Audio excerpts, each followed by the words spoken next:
If beauty was money, Anita would be the central bank. The first time Anita walked into the rooftop lounge at Sky Park Hotel, every head turned. She was wearing a gold dress that hugged her curves, long curly wig blowing gently in the breeze, and lips painted a shade of red that made people nervous. Her best friend, Clara watched her with quiet worry. But Anita wasn't watching anyone except the table in the corner, where Mr. Benson sat sipping orange juice with 2 bodyguards at his side. He was old. Too old for Anita. Nearly 80. His skin was wrinkled, his hands shook slightly when he lifted the glass. But to Anita he looked like a golden key. Not to love, not to joy, but to a life without struggle. "I need his number," she whispered to Clara. "I can't keep wasting time with broke boys." "You said he's single, right?" Clara frowned. "Yes, but I only told you that in confidence.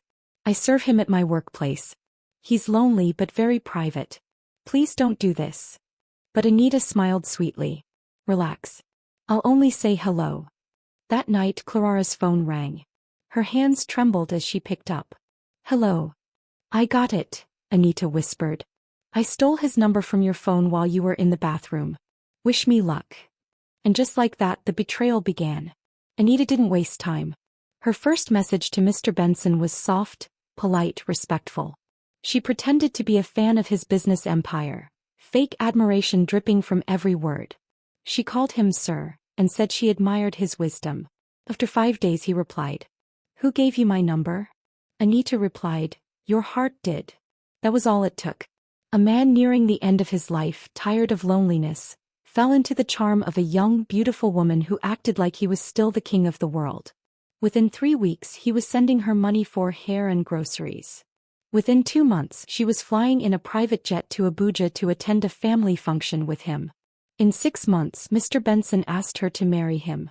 Clara didn't even get an invitation. The wedding was loud. Bigger than anyone expected.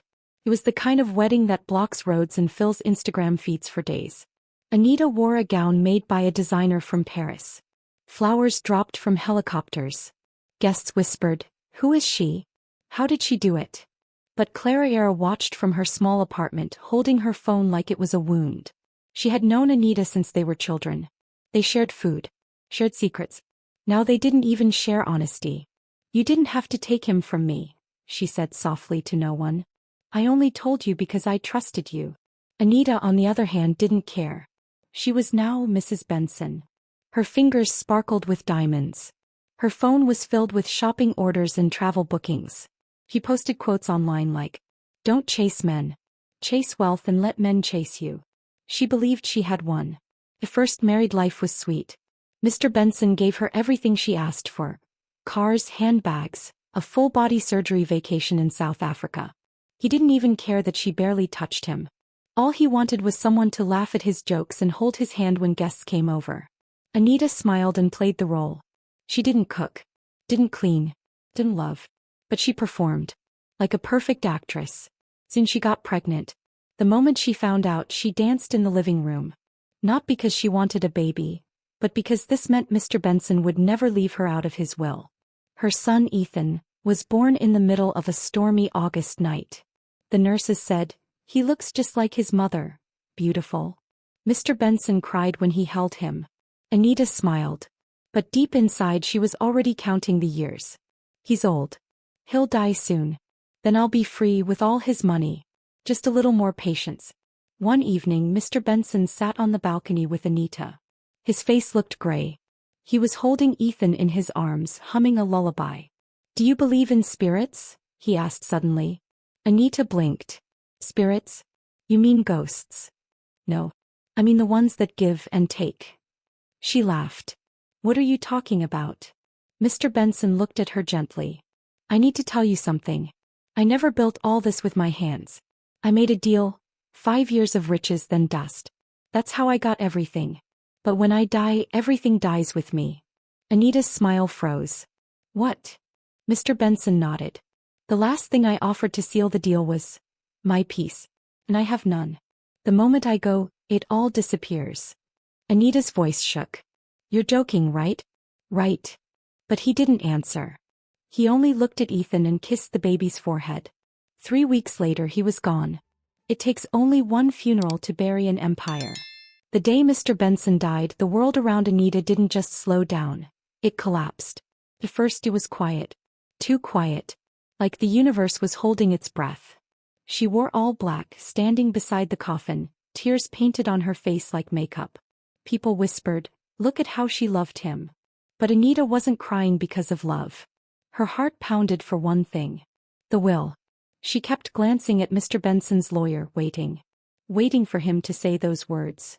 Mrs. Anita Benson inherits the entire fortune.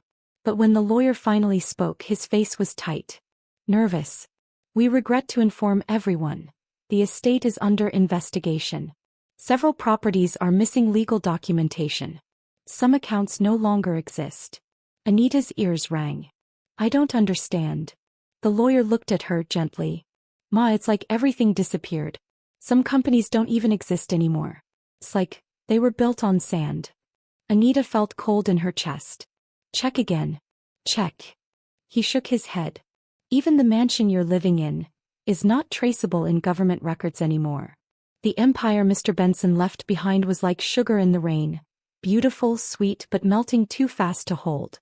First it was the cars. The drivers stopped showing up. The garage was emptied. Then the staff disappeared one by one. The cook. The nanny. Even the woman who cleaned the chandeliers vanished without notice. Then came the fire. A mysterious spark from the generator lit up the entire ground floor of the mansion one night. Anita barely escaped with Ethan in her arms, barefoot and screaming. By morning the house was gone. The marble floors, the gold-framed photos, the velvet curtains, all ashes. Even the insurance company called it an act of spiritual uncertainty, and rejected her claim. Still, Anita held on to hope. She opened the safe in what was left of the house, pulling out her last treasure, Mr. Benson's jewelry box. Inside were golden rings, emerald brooches, and diamond chains. If she sold them, she could restart. She could buy a small house, get a nanny, rebuild slowly. She took them to the most trusted jeweler she knew. The man smiled when he saw her walk in. "Ah, madam. Long time. You've brought treasure today." She smiled faintly. "Very precious. I need to sell fast. Come back tomorrow. I'll clean and evaluate them properly."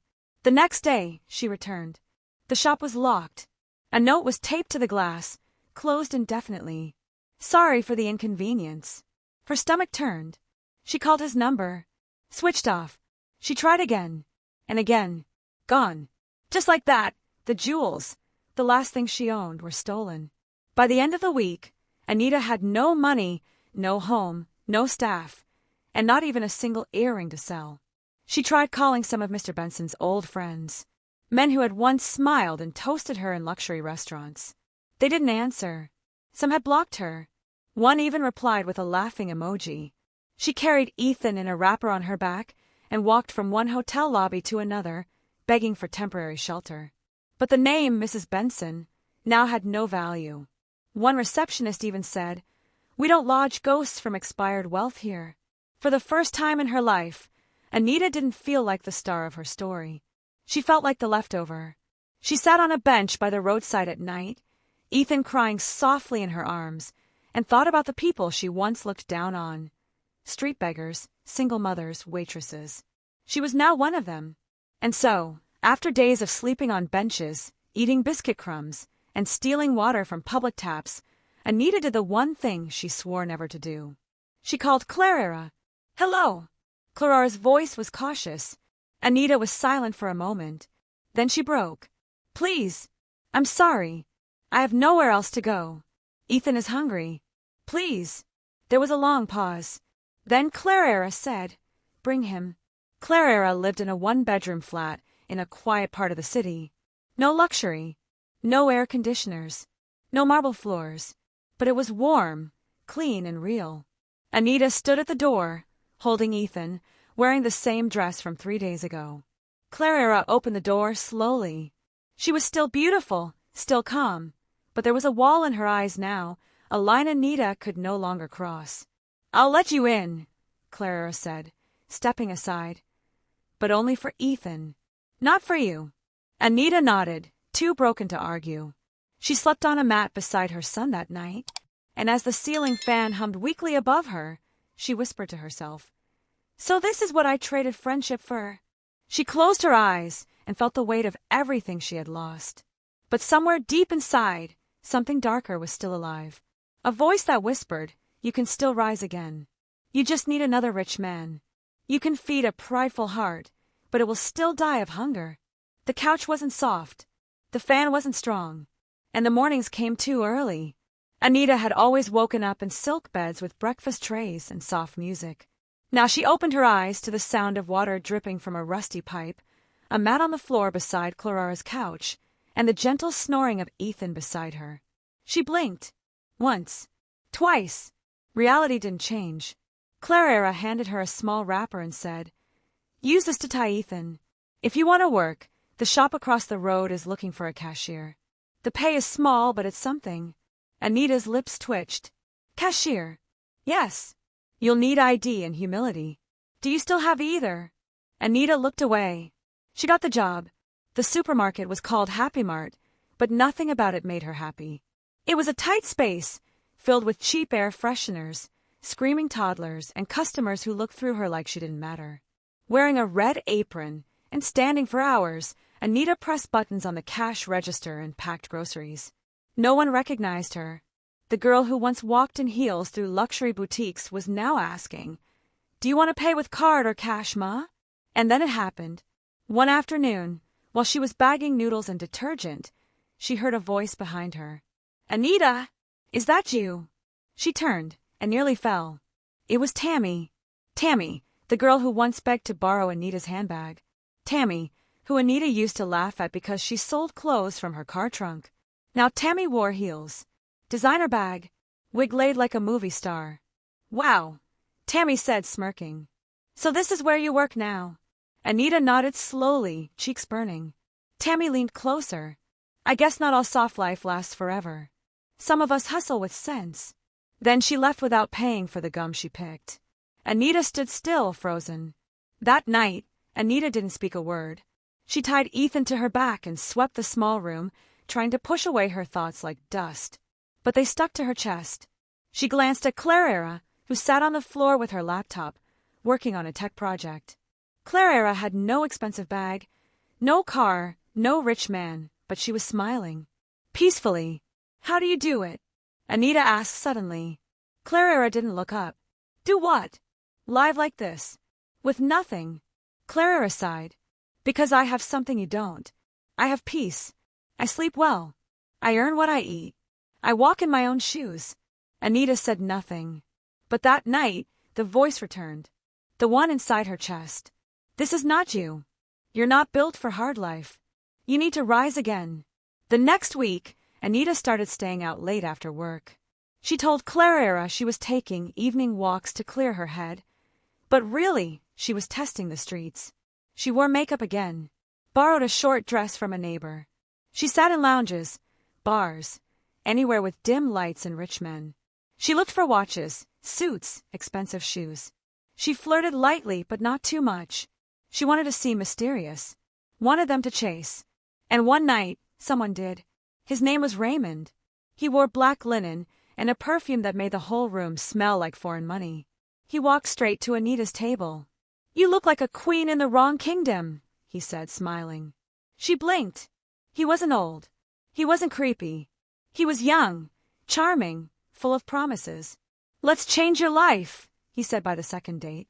She laughed. "You don't even know me." He touched her hand. "But I know the hunger in your eyes." Anita started coming home with perfume on her neck and small gifts in her bag. Clara didn't ask. She only stared at her once and said, "Whatever you're planning, remember Ethan doesn't deserve another disaster." But Anita waved her off. "Stop acting like my mother." Soon, Raymond started making promises. "Nigerian naira 5 million just to help me drop something off." "What's something?" "A bag. Just a quick trip to Dubai." Anita hesitated. He leaned closer. "You'll be gone and back before anyone notices. You can buy a house. Get your life back." "But what's inside the bag?" Raymond smiled, slow and smooth. "Nothing that concerns a queen." Anita sat on the edge of her mattress that night, staring at Ethan's sleeping face. Her fingers ran over the travel ticket Raymond gave her. She imagined herself again, heels, luxury, laughter. Clarara's voice echoed in her mind. Remember, Ethan doesn't deserve another disaster. But another voice whispered louder, you owe him a better life. You owe yourself more than this. By morning, Anita had made her decision. She told Clarara, I got a job offer. Abroad. Clarara looked at her like she could see through the lie. Don't let him break you this time. Anita forced a smile. He's not breaking me. He's saving me. The suitcase was light, but the price was heavy. The airport lights were too bright. Anita stood in line at the international departure gate, her new red wig bouncing with every step. Her nails were freshly done, her passport crisp, her lips glossy. She wore confidence like perfume, but deep inside, her heart was pounding. The suitcase beside her was plain, black, silent, but it spoke loud in her mind. What's inside? She had asked Raymond. Nothing illegal, he had promised with a smirk. Just business tools. Why can't you carry it yourself? Because I'm already on the watch list. That's why you're the perfect cover, baby. They won't stop a beautiful girl like you.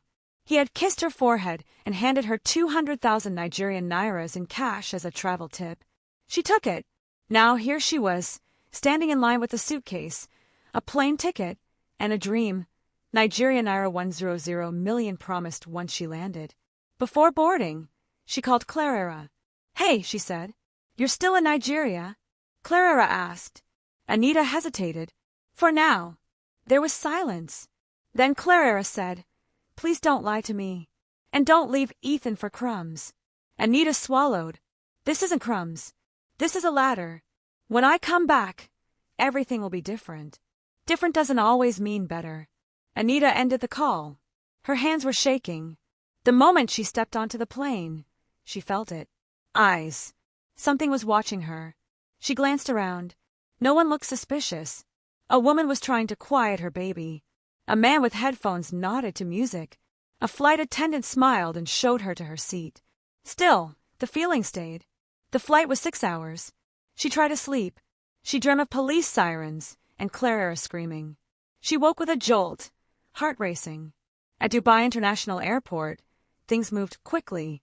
Customs, baggage check, security, until they asked her to step aside. Just a routine scan, one officer said. Another officer took her suitcase. Open it, he said. She froze. What? Open the bag, ma'am. Anita tried to smile. Is something wrong? Please, open it. She unzipped the suitcase slowly, her fingers trembling. There was a false bottom. One officer reached in, pressed something, and clicked open the hidden compartment. The other officer's face changed instantly. White powder. Lots of it. Carefully wrapped. Sealed. The room grew cold. You are under arrest for international drug trafficking, the officer said flatly. Anita's knees buckled. No. It's not mine. I didn't know. Please, I swear. They didn't care. Within minutes, she was cuffed, her phone confiscated, her passport taken. She kept asking, Where's Raymond? He's waiting for me. Check. He's supposed to meet me here. One officer frowned. Raymond? There's no one by that name listed on your contact log. All the numbers were wiped before you boarded. Her mouth opened, closed, wiped. Her phone had been in his hands that morning.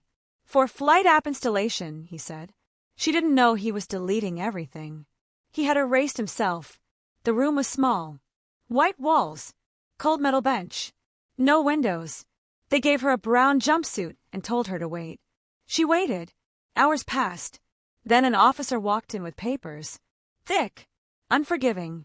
Your name is on every record tied to the bag. The ticket, the booking, the boarding pass, it's all under your name. But I didn't know. He set me up. Do you have proof? She had none.